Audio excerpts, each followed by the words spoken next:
नमस्कार, मैं डॉक्टर अतुल मिश्रा। हम लोग बौद्ध दर्शन पढ़ रहे हैं और अभी तक हमने देखा कि बौद्ध दर्शन का जो मूल सिद्धांत है वो है प्रतिसमुत्पाद, और प्रतिसमुत्पाद की व्याख्या के बाद उसको हमने समझा है। इसके बाद हमने अनित्यवाद या क्षणिकवाद पे चर्चा की थी। हमें याद होगा कि पिछले लेक्चर में जहाँ पर क्षणिकवाद खत्म हो रहा है या अनित्यवाद, उसमें एक लाइन आती है बहुत अच्छे से। वो कहते हैं कि दुनिया में सब कुछ प्रवाह मात्र है, सब कुछ क्षणिक है। तो जैसे कहा जाता है कि सब कुछ क्षणिक है, तो इसका अर्थ ये हुआ कि आत्मा भी क्षणिक है, आत्मा भी परिवर्तनशील है। और यही सिद्धांत बौद्ध दर्शन में अनात्मवाद कहलाता है, क्योंकि आत्मा का संबंध शाश्वतता से है, आत्मा का संबंध हमेशा निरंतरता से रहा है। और बौद्ध दार्शनिक ये कह रहे हैं कि आत्मा भी परिवर्तनशील है, इसलिए प्रकारांतर में कहा जाता है कि बौद्धों का सिद्धांत ये अनात्मवाद है, मतलब शाश्वतता का ये खंडन कर रहे हैं। और आत्मा का ये डिबेट का विषय बना हुआ है। जैसे हम लोग निष्कर्ष से पहुंचेंगे कि ये शाश्वत आत्मा के बजाय परिवर्तनशील आत्मा को स्वीकार कर रहे हैं, क्योंकि आत्मा का मूल गुण उसकी शाश्वतता है और उसी का खंडन बौद्ध कर रहे हैं, इसलिए इनके सिद्धांत को अनात्मवाद कहा जाता है। तो यहाँ पर एक तरह से ये हम लोग का जो सिद्धांत है, इसमें सरल शब्दों में कहें तो यह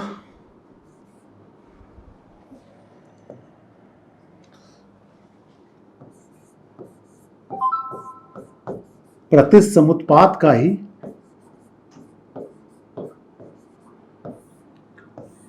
विकास है।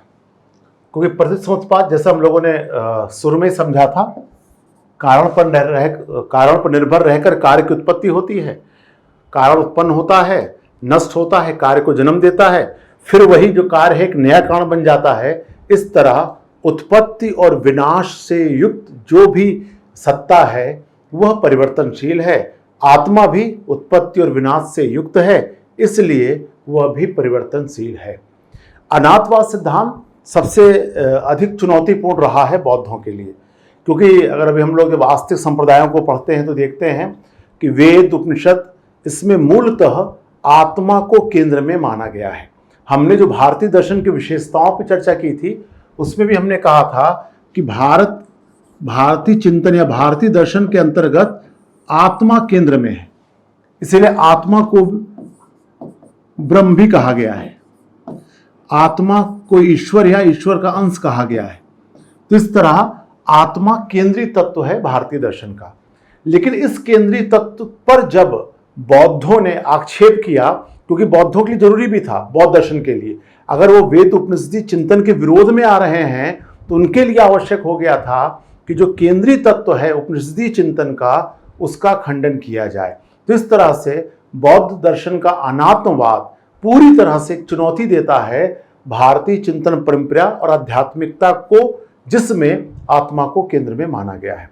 अब 4 आर्य सत्य देखें हम लोग। तो पहला आर्य सत्य था संसार में दुख ही दुख है, फिर दूसरा दुख का कारण है, और इसी दुख के कारण की खोज में प्रतिसमुत्पाद सिद्धांत आता है, और प्रतिसमुत्पाद सिद्धांत से ही अनात्मवाद सिद्धांत मिलता है। परीक्षा में भी हमारे पास 2 तरीके होते हैं इंट्रोडक्शन के, या तो हम यहां से शुरू करें प्रतिसमुत्पाद से, या फिर हम इसको सरल ढंग से शुरू कर सकते हैं शाश्वतता का खंडन से। शाश्वत आत्मा को स्वीकार किया गया है। जितने भी आस्तिक संप्रदाय हैं, इसके अलावा जैन संप्रदाय नास्तिक होते हुए भी वो आत्मा को स्वीकार कर रहा है। अपने पहले लेक्चर में मैंने भारत दर्शन की विशेषताओं में भी चर्चा की, इस बात को मैंने चर्चा विस्तार से की थी कि भारत में जो है ईश्वर के बजाय केंद्र में आत्मा है। इसलिए कुछ संप्रदाय जैसे मीमांसा, सांख्य, ईश्वर को नहीं मान रही है। इनके चिंतन में ईश्वर नहीं है, लेकिन इन्होंने आत्मा को माना है। जैन नास्तिक संप्रदाय होते हुए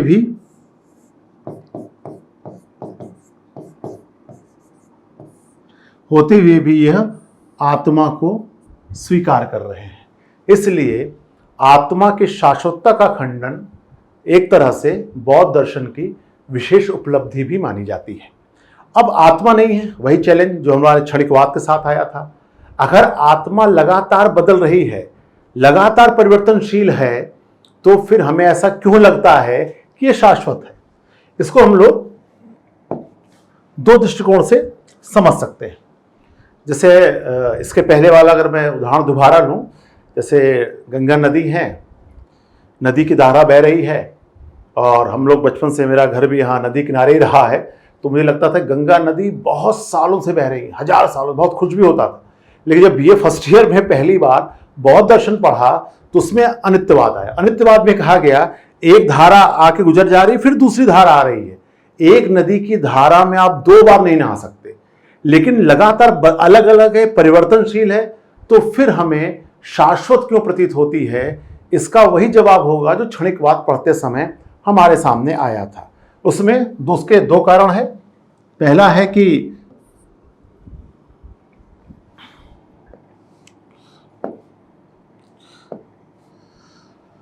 यह एक तरह से सातत्य होता है प्लस सादृश्यता होती है। सातत्य और सादृश्यता, इन 2 वजहों से जो क्षणिक सत्ताएं हैं वो हमें शाश्वत प्रतीत होती हैं।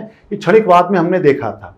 अब इसी को अगर हम लोग आत्मा पे लागू करें तो आत्मा, गौतम बुद्ध कहते हैं कि हमें संवेदनाएं महसूस होती हैं, या ऐसे हम लोग सामान्य भाषा में अगर पाश्चात्य दर्शन की शब्दावली में कहें तो हमें निरंतर अनुभव होता है। तो आगे क्या होता है? एक अनुभव दूसरे अनुभव के साथ जुड़ा रहता है। और जुड़ाव क्या है? एक अनुभव और दूसरे अनुभव के बीच ये 2 विशेषताएं पाई जाती हैं, सातत्य है और सादृश्यता है। जैसे अगर आप सुबह सो के उठे तो आपने एक अनुभव किया कि मैं अभी तक सो रहा था, सोने का अनुभव हुआ, सोने के अनुभव के जस्ट बाद उठने का अनुभव हुआ, फिर आप आगे गए, जो भी आप अनुभव कर रहे हो सब एक क्रम में चल रहे हैं। तो सातत्य और सादृश्यता, और दोनों में आपस में एक जुड़ाव भी है, एक जैसा है। ऐसा नहीं जैसे आप सुबह सो के उठे और रात हो जाए। जैसे बचपन में कभी कभी होता था कि हम लोग दोपहर में अगर सो गए तो रात में उठते तो समझ में नहीं आता था कि हम सुबह उठ रहे हैं कि शाम को उठ रहे हैं। तो अगर ऐसा नहीं होता, सामान्यतः क्या होता है कि सभी अनुभव का एक निश्चित क्रम बना रहता है। इसलिए क्योंकि हमारे अनुभव निरंतरता है, सादृश्यता है, इसलिए हमें इस बात का भ्रम हो जाता है कि हमारे भीतर कोई शाश्वत तत्व मौजूद है। यह शाश्वतता जो है यह एक तरह से सातत्य और सादृश्यता की वजह से उत्पन्न एक प्रतीति मात्र है, वास्तविकता इसे नहीं कह सकते हैं। इसलिए आत्मा अलग से कुछ नहीं है। आत्मा ऐसा कोई तत्व नहीं है शरीर में कि अलग से कोई चेतन तत्व है और वो हमारे इस शरीर को संचालित कर रहा है। तो इस तरह बौद्धों ने क्षणिकवाद के आधार पर यह सिद्ध करने का प्रयास किया कि कहीं भी शाश्वत आत्मा नहीं है। शाश्वतता का जो एहसास हो रहा है वो सातत्य और सादृश्य की वजह से होता है। इसका उदाहरण हम लोग देख सकते हैं कि एक फिल्म आई थी मेरे ख्याल में शायद संडे या वेडनेसडे, ऐसे नाम मैं भूल रहा हूँ। उसमें जो नायिका रहती है वो 2 दिन बेहोश हो जाती है, उसका किडनैप किया जाता है, बेहोश रहती है, तो उसके जीवन से 2 दिन गायब हो जाते हैं। वो समझ नहीं पाती है कि आखिर ये 2 दिन कैसे गए। कभी कोई कोमा में जाता है, कोमा में जाने के बाद जब वो उठता है तो मान लो 2 साल कोमा में रहा, उसके बाद जब वो जगा तो उसको आसपास सब कुछ बदलाव नजर आता है। तो ऐसा क्यों हो रहा है? उसको ये गैप क्यों हो रहा है? क्योंकि बौद्ध दार्शनिक कहते हैं कि उसके अनुभव में वह सातत्यता नहीं है, और वह सातत्यता ना होने की वजह से उसको वो गैप समझ में आता है। इसलिए ना तो कोई निरंतर गतिमान कोई चेतन तत्व है, जो कुछ है, इसलिए वो एक आगे शब्द इस्तेमाल करेंगे सत्काय। आत्मा क्या है? जो काया से जो चेतना है उसको उन्होंने आत्मा के तौर पे परिभाषित किया। तो अनात्मवाद सिद्धांत में पहला स्टेप ये होता है जिसमें आर्य सत्य और प्रतिसमुत्पाद के आधार पर निरीक्षण होता है। फिर हम लोग अनात्मवाद या क्षणिकवाद के आधार पर शाश्वत आत्मा का खंडन किया जाता है और ये सिद्ध किया जाता है कि आत्मा कुछ नहीं है बल्कि क्षणिक संवेदनाओं का प्रवाह मात्र है, और इस तरह वो आत्मा को स्वीकार करते हैं। अभी मन में जिज्ञासा उठती है, बहुत सारी उठती है, भाई आत्मा नहीं है तो फिर पुनर्जन्म कैसे होगा? आत्मा नहीं है तो हम कैसे कहेंगे ये वही व्यक्ति है जो बचपन में रहा है? इसका जवाब आगे बौद्ध दार्शनिकों ने दिया है।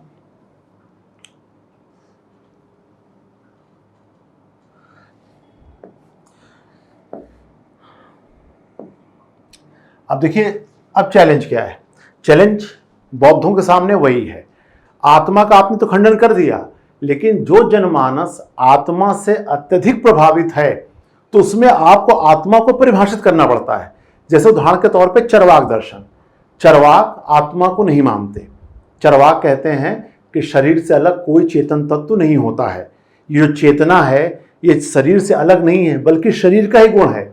जब हम जीवित रहते हैं तब चेतना होती है, जब शरीर काम करना बंद कर देता है तो चेतना भी खत्म हो जाती है। इसके बावजूद उनके सामने चुनौती ये थी कि वो आत्मा को परिभाषित करे, इसलिए उन्होंने कहा शरीर से युक्त चेतना ही आत्मा है। ये बात बौद्ध चरवाक ने कही थी।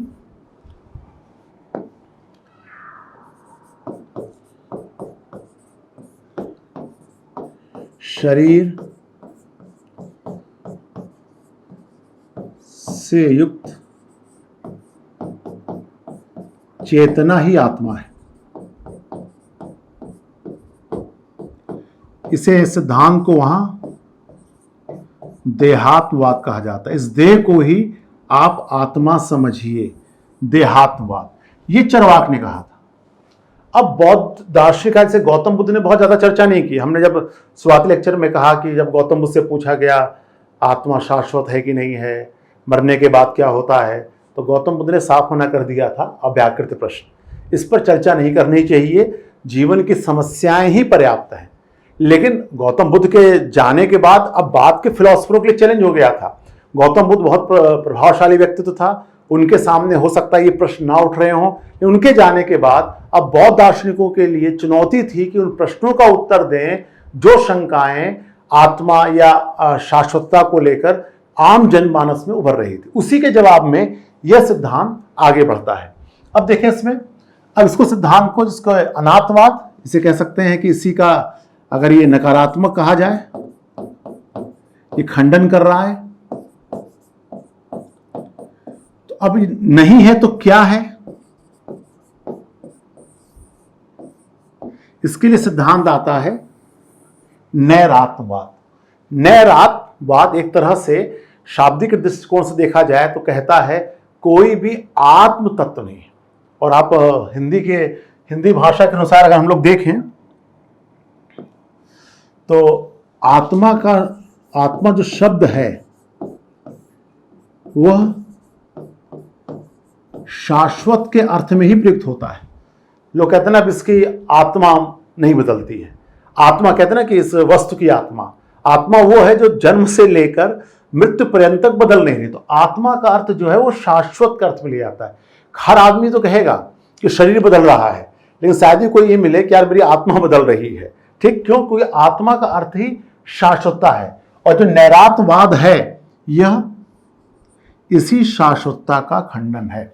और कहते हैं भाई दो तरह के तत्व हैं, धर्म और पुद्गल नैरात्म। इन्होंने नैरात शब्द का दो अर्थों में प्रयुक्त किया कि कोई भी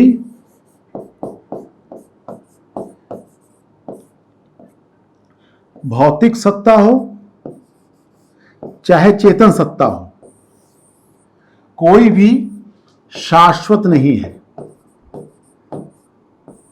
इसी को नैरात्मवाद कहा जाता है, अर्थात धर्म और पुद्गल नैरात।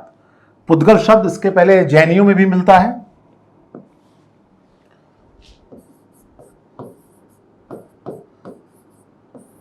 ठीक, जो बनता रहे नष्ट होता रहे, उसे पुद्गल कहा गया। इसको कहते हैं पूर्यंतु गलंतु च, जो पूरे होते रहें, बनते रहें और गलते रहें, मतलब बिगड़ते या नष्ट होते रहें। तो पुद्गल शब्द का इस्तेमाल भी यहां पर इन्होंने आत्मा के संदर्भ में ही किया है। जिस तरह जैसे धर्म पुद्गल, धर्म नैरात्यवाद और पुद्गल नैरात्यवाद, तो ये दोनों का सेंस क्या है?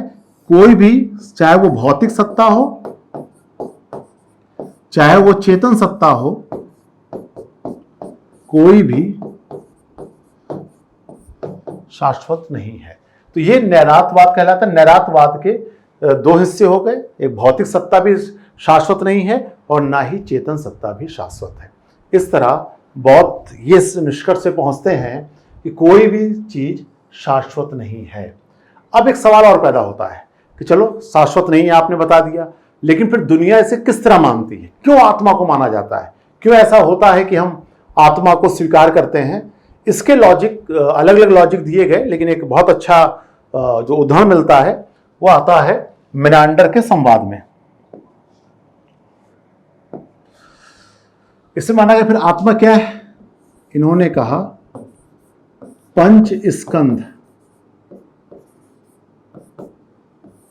स्कंद के दो अर्थ होते हैं, एक होता है शाखा और दूसरा होता है समूह। तो आत्मा क्या है? पंच स्कंद का संघात है। इन्होंने इसको अलग है, रूप, वेदना, संज्ञा, संस्कार और विज्ञान या चेतना। अब देखिए क्या है, एक अभी इसको बड़ा अच्छे ढंग से परिभाषित कर रहे हैं कि जिसको आप आत्मा कह रहे हो, ये पांच चीजें मिलती हैं तब आत्मा का अस्तित्व आता है। जैसे रूप, एक शरीर होगा, शरीर में वेदना, सुख दुख की अनुभूति वेदना होगी, और एक निश्चित ज्ञान संज्ञा होगा। और इन तीनों में तालमेल, मतलब आपके एक निश्चित ज्ञान है, आपके पास शरीर है और आपको सुख दुख की वेदना हो रही है। जब तीनों मिलते हैं तब जाकर ये संस्कार बनता है, और इसके साथ साथ क्या होगा? चेतना भी होगी। ये पांच चीजें हैं, ये पांच चीजें मिलती हैं तो उसे आत्मा कहा जाता है। पांच चीजों में से एक भी चीज कम होती है तो कहा जाता है कि आत्मा या व्यक्तित्व नहीं बन रहा है। जैसे उदाहरण के तौर पर होता क्या है कि भाई शरीर होता है, शरीर में सुख दुख की अनुभूति हो रही है, आपको कैसे पता चलेगा कि व्यक्ति जीवित है या उसमें आत्म तत्व है? शरीर है, तो उसके बाद उसको सुख दुख की अनुभूति हो रही है, उसका एक निश्चित ज्ञान प्रणाली है, उसको चीजों का अनुभव हो रहा है, वो अनुभव को महसूस कर रहा है, और उसके अनुसार इन तीनों को मिलाकर जो तीनों में समन्वय है वो संस्कार के रूप में आ रहा है, और अलग से फिर ये विज्ञान या चेतना आ रही है। तो आत्मा क्या है? पंच स्कंधों का संघात है। ये जो पूरी चीजें हैं, इन्हीं का अगर मिला दिया जाए तो एक रूप, वेदना, संज्ञा, संस्कार और ये विज्ञान, ये जो पांचों तत्व मिलते हैं, इसे ही आत्मा कहा गया। तो आत्मा क्या है? पंच स्कंधों का संघात है। इसको एक बड़े अच्छे बौद्ध कथाओं में मिलता है। मिनांडर और नागसेन संवाद।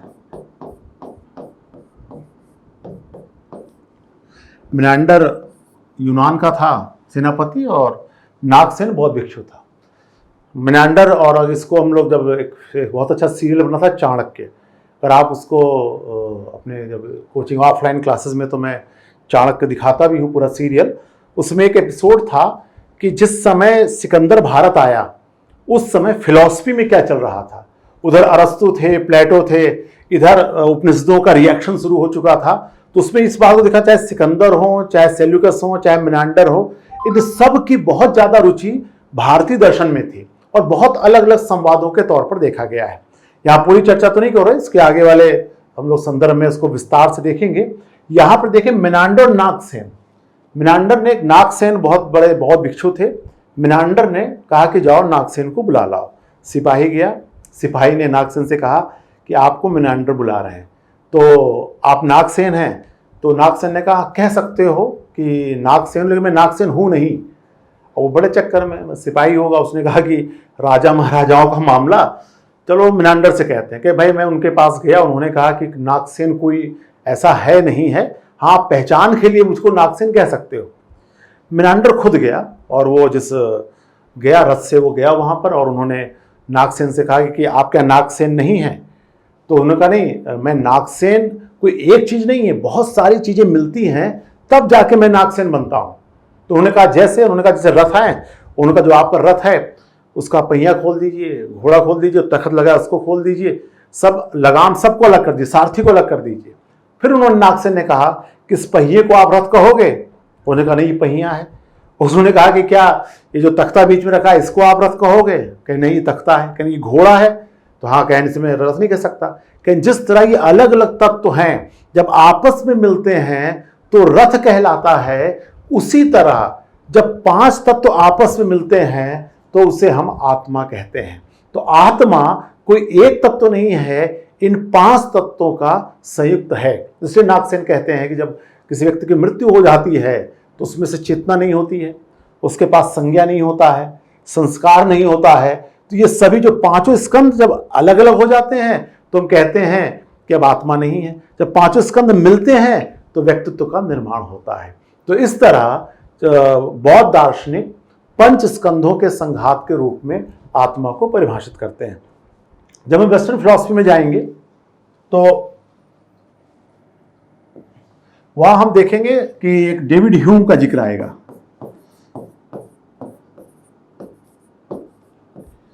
और साथ में एक फिलोसोफर स्टॉसन, जिसकी चर्चा हम लोग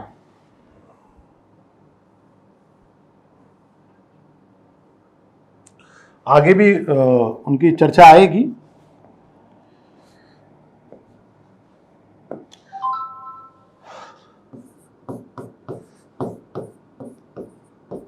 डेविड ह्यूम और स्टॉसन। अभी तो एग्जाम में तुलना नहीं पूछी गई है, ऐसा मेरे ख्याल में डेविड ह्यूम पूछे गए एक बार। लेकिन देखिए अब डेविड ह्यूम कहते हैं जब भी मैं आत्मा को खोजने का प्रयास करता हूं तो मुझे सुख दुख की अनुभूतियां मिलती हैं, कोई अलग से आत्म तत्व नहीं मिलता है। इसका आशय क्या था? उन्हें कोई शाश्वत तत्व नहीं है, बल्कि ये जो तत्व है अलग अलग संवेदनाएं मिल जा रही हैं तो हम उसे आत्मा कहते रहे। स्टॉसन को जब हम लोग पढ़ेंगे तो स्टॉसन ने एक व्यक्त सिद्धांत दिया है। कंटेम्प्रेरी वेस्टर्न फिलॉसफी में आपको स्टॉसन से मुलाकात होगी। उन्होंने कहा कि व्यक्ति क्या है? जिसमें भौतिक शरीर भी हो और साथ में चेतना भी हो। ये स्टॉसन का सर्वमान्य सिद्धांत है। जब हम वेस्टर्न फिलॉसफी पढ़ते हैं तो प्लेटो से एक प्रॉब्लम शुरू होती है। प्रॉब्लम क्या शुरू होती है कि शरीर अलग और आत्मा अलग है, तो इसमें आपस में सामंजस्य कैसे मिलता है। और ये प्रॉब्लम प्लेटो ग्रीक फिलॉसफी शुरू होती है, और मैं कह सकता हूं कि 1980 के आसपास ये प्रॉब्लम सॉल्व होती है स्टॉसन के द्वारा। और स्टॉसन कहते हैं कि आत्मा जो व्यक्ति है उस पर जब हम लोग विचार करते हैं तो व्यक्ति उसे कहेंगे जिसमें दोनों हो, भौतिक तत्व भी हो और चेतना भी हो। जैसे अगर आपको कोई व्यक्ति ऐसा है जिसमें चेतना नहीं है तो कोई नहीं कहेगा कि ये प्रोफेसर शर्मा है, बल्कि कोई कहेंगे डेड बॉडी है। डेड बॉडी क्यों कहेगा? उसे व्यक्ति नहीं रह गया, बल्कि उसे मिट्टी या कुछ और कहा जा रहा है। तो क्या है, क्योंकि सिर्फ भौतिक तब भी नहीं होगा। अच्छा मान लो बाई चांस प्रोफेसर शर्मा का देहांत हो गया और किसी उनकी आत्मा मिल जाए हब से, तो कोई ये नहीं कहेगा कि प्रोफेसर शर्मा मिले थे, लोग कहेंगे भूत भाई मिले थे। मतलब होता नहीं है भूत, लेकिन कहने का मतलब ये है कि जो स्टॉसन कहना चाह रहे हैं कि जो आत्मा व्यक्ति किसे कहेंगे? जिसमें ये दोनों हो। और मुझे लगता है कि 2-2.5 साल पहले बौद्ध दार्शनिकों ने भी यही बात कही थी।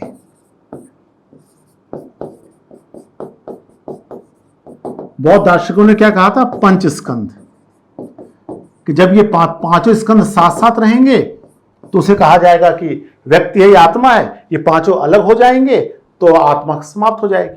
उसी तरह जैसे स्टॉसन कह रहे हैं कि भौतिक शरीर और चेतना दोनों होगा तो वो व्यक्ति कहलाएगा। इस तरह इन्होंने आत्मा का जो खंडन किया है, और इस खंडन के आधार पर उन्होंने इस बात को सिद्ध करने का प्रयास किया है कहीं भी कोई सत्ता शाश्वत नहीं है। लेकिन आत्मा खंडन इतना आसान नहीं था। अब हमारे सामने ये चैलेंज आ जाता है कि अगर आत्मा नहीं है, शाश्वत नहीं है, तो पुनर्जन्म कैसे होगा? अब ये चैलेंज है। जब आत्मा शाश्वत भाई लगातार बदल रही है, नष्ट हो रही है, उत्पन्न हो रही है, तो वो क्या होगा? बड़ा एक रोचक केस आप फिल्मों में देखते होंगे। मान लो कि एक पहली बार जो समस्या आई, मेरे ख्याल 1955 के आसपास अमेरिका में आई। एक व्यक्ति ने एक की हत्या की, हत्या करने के बाद जाके सो गया। जब वो सुबह उठा, जब पुलिस पहुंची, तो उसने कहा जो शाम को था वो मैं नहीं था, वो मेरा व्यक्तित्व नहीं था, मेरा व्यक्तित्व बदल गया है। शाम को जो मैं था, मैं उससे परिवर्तन होकर कुछ और बन गया हूं। अब ये समस्या पैदा हो गई। आपने कुछ फिल्मों में भी देखा होगा, जैसे एक फिल्म है अपरिचित, साउथ इंडिया की फिल्म है, उसमें जब वो आसपास भ्रष्टाचार देता है, उसका व्यक्तित्व ही बदल जाता है। तो पहला व्यक्तित्व अलग होता है, दूसरा व्यक्तित्व अलग होता है। और रोचक बात है, अभी जो हम लोग धर्म दर्शन पढ़ेंगे, तो फिलॉसफी और सिलेबस बहुत रोचक है। आपके सिलेबस में भूत प्रेत भी है, उसमें हम लोग पढ़ेंगे कि मरने के बाद क्या होता है। ठीक, बहुत सारे हम लोग उनके बारे में चर्चा करेंगे, जिसमें लोग ना कि आत्मा आ गई या भूत आ गया, उसका क्या है, वो हम लोग धर्म दर्शन के लिए छोड़ते हैं सेकंड पेपर में। सेकंड पेपर में जिस दिन हम लोग आत्मा की अमरता पढ़ेंगे, उस दिन इस पर चर्चा होगा विस्तार से कि भाई ये व्यक्तित्व का क्या मामला है, कैसे किसी में हम कहते हैं कि दो व्यक्तित्व एक साथ हो गए, वहां उसको हम लोग छोड़ रहे हैं। यहां सिर्फ फर्स्ट पेपर के अनुसार हम लोग इसको सीमित कर रहे हैं कि पुनर्जन्म कैसे होता है। इसका जवाब बौद्धों ने कहा है कि जो पहला क्षण है, एक क्षण समाप्त होने से पहले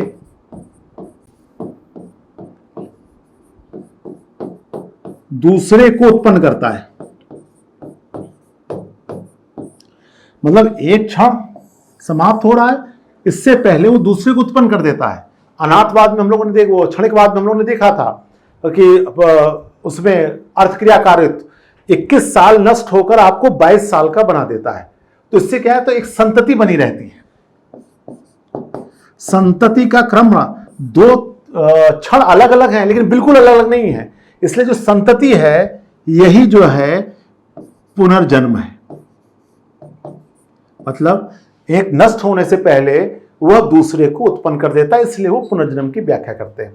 जैसे एक इसका उदाहरण भी है, उन्होंने दीपक की लौ बताया है। जैसे दीपक की लौ जलती हर क्षण वो बदल रही है, लगातार परिवर्तन हो रहा है, लेकिन सातत्य और सादृश्य की वजह से दोनों एक जैसे लग रहा है कि एक ही जो दीपक की लौ है वो लगातार जल रही है। तो ये कहते क्या है, ये क्या है, परिवर्तनशील है। ये परिवर्तनशील है दीपक की लौ, लेकिन यह शाश्वत नजर आती है। और कहते हैं पुनर्जन्म किसका हो रहा है, इसलिए कहते हैं व्यक्तित्व का होता है, किसी एक तत्व का नहीं होता है, कोई शाश्वत तत्व है उसका हो रहा है। इसलिए बौद्ध चिंतन में पुनर्जन्म व्यक्तित्व का माना गया है, संस्कार का माना गया। इसलिए आपने देखा कि जरामरण चक्र में कहा था कि अविद्या से संस्कार बनते, और संस्कार से जो है फिर चित्त धाराएं बनती हैं जो जन्म का कारण होती है। इस तरह बौद्धों ने पुनर्जन्म को सिद्ध किया।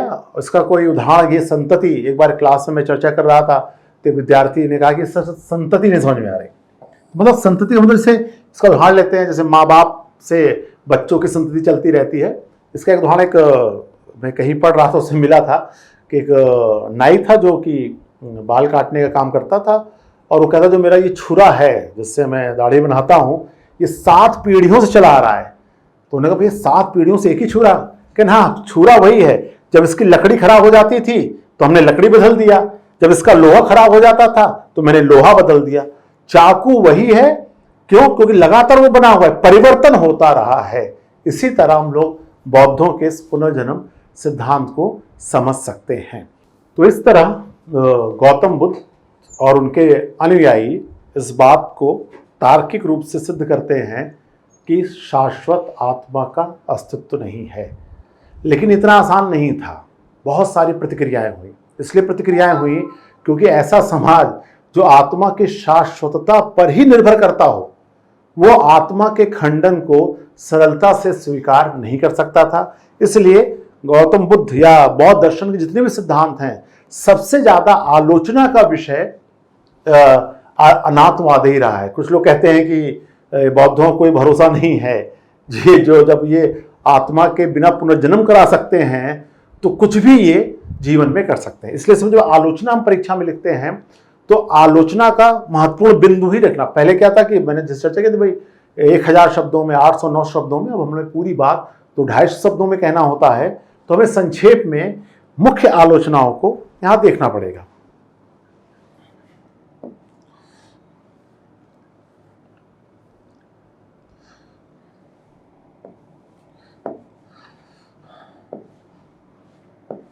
देखिए, आलोचना का जो प्रमुख है कि अपूर्ण सिद्धांत माना जाता है।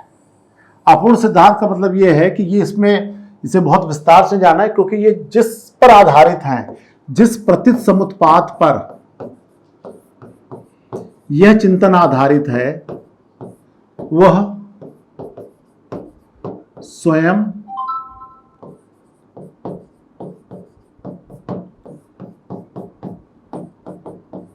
कमियों से ग्रस्त है। और इसको यहां मैं दोबारा रिपीट नहीं कर रहा हूं, इसके पहले वाले जो 2 लेक्चर हैं प्रतीत समुत्पाद और क्षणिकवाद में इसकी विस्तार से आलोचना की गई है। जो प्रतीत समुत्पाद है वह अनित्यवाद को सिद्ध नहीं कर पाता है। यहां रिपीट नहीं कर रहे हैं और बहुत जरूरत भी नहीं है, लेकिन क्योंकि शुरू में जिक्र आया है, जैसे आप पक्ष में कोई चीज लिखते हैं तो आपको आलोचना उसमें देनी पड़ती है। जब आपने प्रतीत समुत्पाद का उल्लेख किया है कि प्रतीत समुत्पाद से अनात्मवाद निकला है, तो पहली आलोचना यही हो जाती है। इसलिए फिलॉसफी क्या है, अन्य विषयों से फिलॉसफी का अंतर क्या है कि ये तार्किक है। सामने वाला जो लॉजिक दे रहा है उसी लॉजिक पर अपनी बात कहनी पड़ती है। जैसे इसको आप देखो ना, कोई आपको फिल्म के संवाद या डायलॉग या कोई कहानी अच्छी लगती है तो उसको मुख्य आधार क्या है, उसकी तार्किकता। अभी हम लोग जब शंकराचार्य का आत्मा संबंधी चिंतन पढ़ेंगे तो हम लोग देखेंगे कि आत्मा जो है वो मूलतः ज्ञान स्वरूप से तार्किक बातें पसंद है।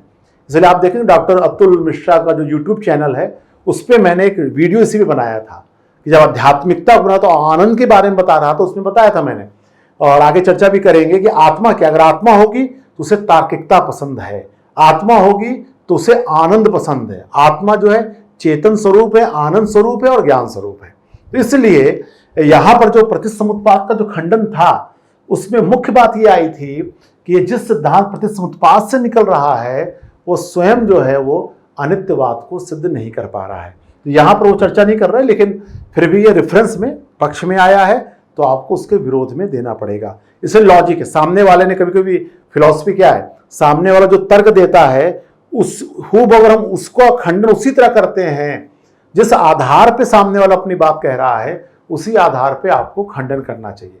तो प्रतीत समुत्पाद के आधार पे किया तो पहली आलोचना प्रतीत समुत्पाद। जैसे आपने देखा होगा चक दे इंडिया फिल्म में बहुत अच्छा डायलॉग आता है कि जब देखी नहीं है तो आप जरूर देख लीजिएगा, फिल्में देखना चाहिए, फिल्में हमारा विजन बढ़ाती हैं। हम तो अपने कोचिंग की ऑफलाइन क्लास में हर संडे को हम लोग एक फिल्म देखते हैं साथ साथ और उसके आधार पर व्याख्या करते हैं। हाँ, एक बात जरूर ध्यान रखना, अधिक फिल्में देखना जो है आपका विजन खत्म कर देती है, इसलिए ज्यादा मत देखना।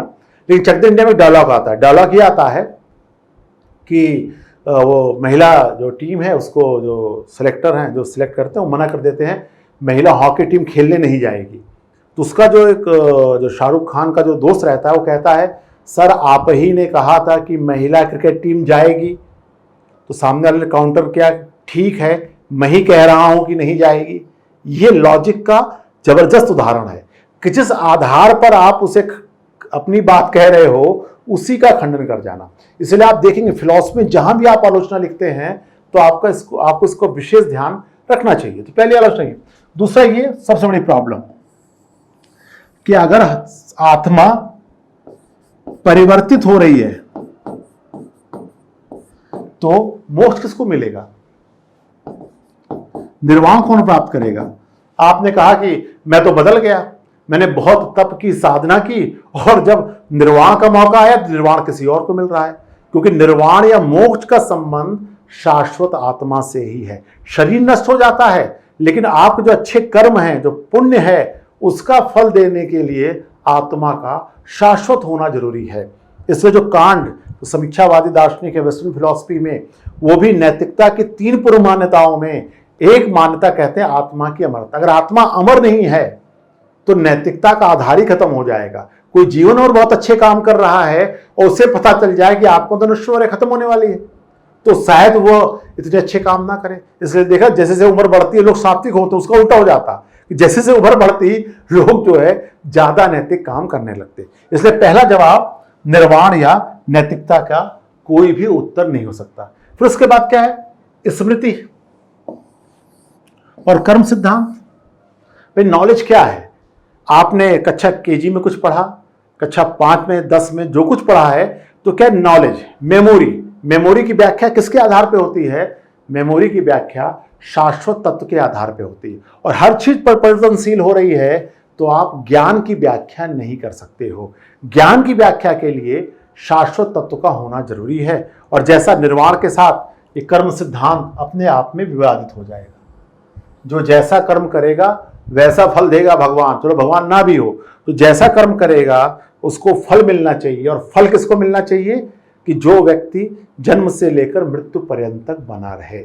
इस तरह बौद्धों का जो अनाथवाद है वह काफी आलोचना का विषय भी रहा। यद्यपि उसके जवाब में बौद्धों ने अलग अलग उत्तर भी दिया। जैसे उन्होंने कहा कि असंस्कृत धर्म की बात की, कुछ चीजें जो हैं वो